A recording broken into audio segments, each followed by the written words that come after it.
This video is brought to you by my Patreon pledges. Help create content by pledging today. Hello. Did you know that medical studies found that deaf people suffer from mental health issues at about twice the rate of the general or able population? That a deaf child with communication barriers are 4 times more likely to be affected by mental health disorders. That 41% said that they believe communication barriers, family stresses, and ableism/autism could cause or contribute to suicidal depression, substance abuse, or violent behavior. That a study involving 54 deaf individuals, more than half said that they hadn't been able to find mental health services that they could use. That the struggles of ordinary therapy include lip reading during serious situations, finding that ASL using therapists are almost non-existent, and that offices won't pay for an interpreter and instead will make you pay for it. And that because of this, psychiatric conditions like mood disorders are often underdiagnosed because of the communication barriers. Hi, my name is Rikki Poynter, and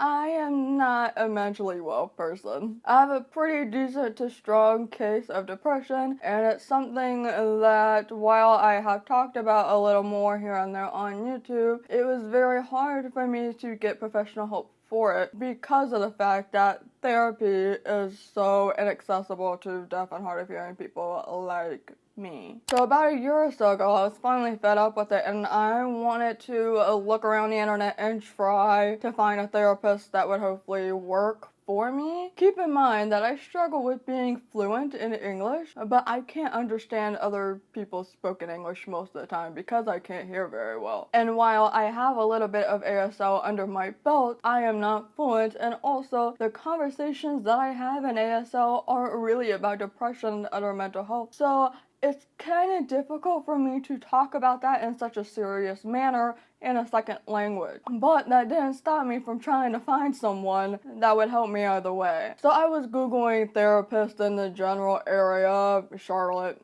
and whatnot. I found one therapist that was fluent in ASL all the way in Asheville, and was kind of expensive, and also, well, she never emailed me back, so I have no idea what's going on there. I emailed to find out prices or whatever. I think that there was a bit of a ballpark estimate on the website, but it wasn't official, it wasn't confirmed, so I wanted to find out, but I never got an email back, and I can't remember what else I emailed about. Only ASL using therapists around for miles. I even went statewide, and I could not really find so many, and if I did, they were like on the other side. I'm not driving 5 hours for a therapist appointment. That's absolutely bizarre. So then I started emailing all the other local therapists that I could find, asking them about if they would do written communication with me, and also if they did not have anyone that did sign, would they be providing an interpreter. Those that did respond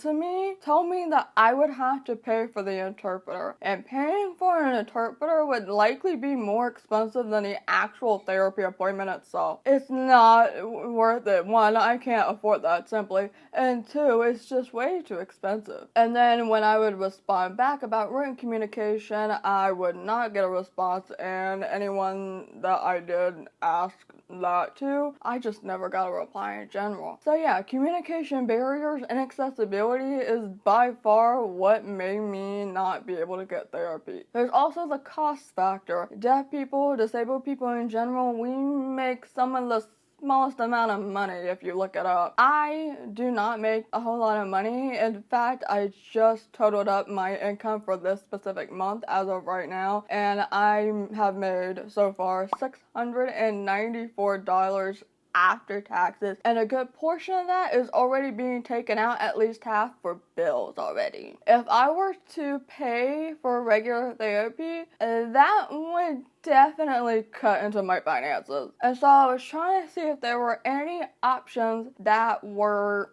text-based or that I could do online, because in person just wasn't gonna happen. And I did end up finding BetterHelp, who is the sponsor of today's video. Now don't click away yet because I will get personal about this, but until then, BetterHelp is a worldwide available app as well as a website with licensed therapists who are certified by the state board to provide counseling and therapy. The reason I find this can be more accessible to me as a deaf person is due to the fact that I can use my computer, iPad, and or phone to get my appointments done via text and instant message. And if you're hearing, you can do a phone call or even video call if your therapist knows sign language. Just a note for the other deaf people out there. The service is $65 a week, and when you sign up, you'll give them information about yourself, what you're looking for in terms of therapist, what you're in therapy for, and you'll be matched to a counselor within 24 hours. And if you like group activities rather than just kicking it solo all the time, BetterHelp has weekly group and hour sessions where you can learn about topics like relationships, anxiety, etc. from the counselors. Of course, BetterHelp is not a crisis line, and if you find yourself in the middle of a crisis, there are resources for that out there, one of which I'll link to in the description box. So I am no stranger to BetterHelp. Before this video, I was talking about how I was using them. I believe I did a video about them earlier this year, and then I was also using them about a year prior, I believe. Used it for a little bit quick because I wasn't really clicking with my therapist. Then I found another therapist, and this therapist I did click better with. And one of the reasons I really did like BetterHelp was because I was able to do instant message. With my first therapist, I did a regular instant message where we were both just typing, but with my most recent therapist, we were doing phone calls. And how that would work is I would talk into the phone like your average Joe, and she would type back in the little chat box, message box thing. That's called an inbox, okay? It's not that difficult. And yeah, that was by far the most successful. I did not have a ASL friendly therapist, but she was more than willing to type out for me. As you may or may not know, I did grow up with a lot of child abuse, and not only having to deal with that, but I deal with body image issues. I have an issue, a really bad relationship with food, and then there's also the struggle of being that in the middle type of deaf person, which I had not ever really been able to cover yet. Because, well, when your own therapist isn't deaf or doesn't have any other disabilities, it is a little difficult to really connect on that front. But she did understand body image issues and a tough relationship with food, so I was finally able to just finally talk about it. Yes, I talked about it on YouTube, but it's more like a one-way street, I guess, type of thing. You know, I'll say something and you all will leave comments, which is really nice, but audiences are not therapists, and it's not really going to be the solution to anyone's problems. So just being able to talk it out, also with somebody who is not supposed to judge you and is very neutral, is just phenomenal. That is what was missing from my life, because I had to keep it in. Even though I was writing in a journal sometimes, or just writing it out into the void on paper or in a Google Doc, it was helping at least get some emotions out there, but it was still being kept to myself. So it wasn't really helping my mental health. I was still getting more and more depressed, and the depression flare-ups, the anxiety flare-ups were just going higher and higher. And it really sucked that I wasn't able to talk to someone about it. So I'm really glad that there's an app like this, BetterHelp, that is able to help deaf people, other disabled people who might have other issues. Like, it's difficult for some disabled people to be able to get anywhere because transportation might be lacking. So to be able to have a session online is extraordinary. And I think that's important to keep in mind. While people may have criticisms of how one system is, you have to think about the other people. If we didn't have this sort of system, we'd be way worse off than we are now. One thing to note is that what may be accessible to one person may not be completely accessible to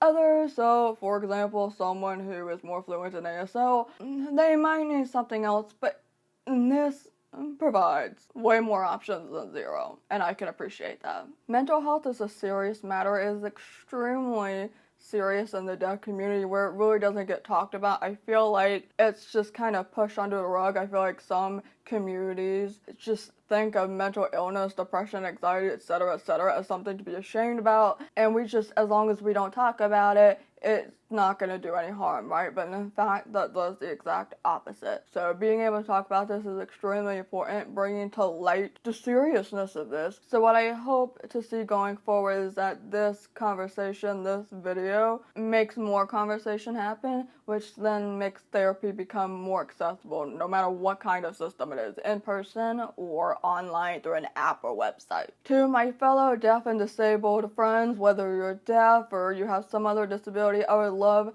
to know your experiences with therapy. Have you been able to find accessible therapy in person? Do you use a more online app or website to get your therapy sessions in? No matter what your stories are, leave them in the comments down below. I would really appreciate it. And a huge thank you to BetterHelp for sponsoring this video. I also appreciate that very, very much. If you would like to help translate this video, I will have a translation link down below in the description box. Always a huge help. Thank you for taking the time out of your day to watch this video. Give it a share, a like, and I will see you later. Bye.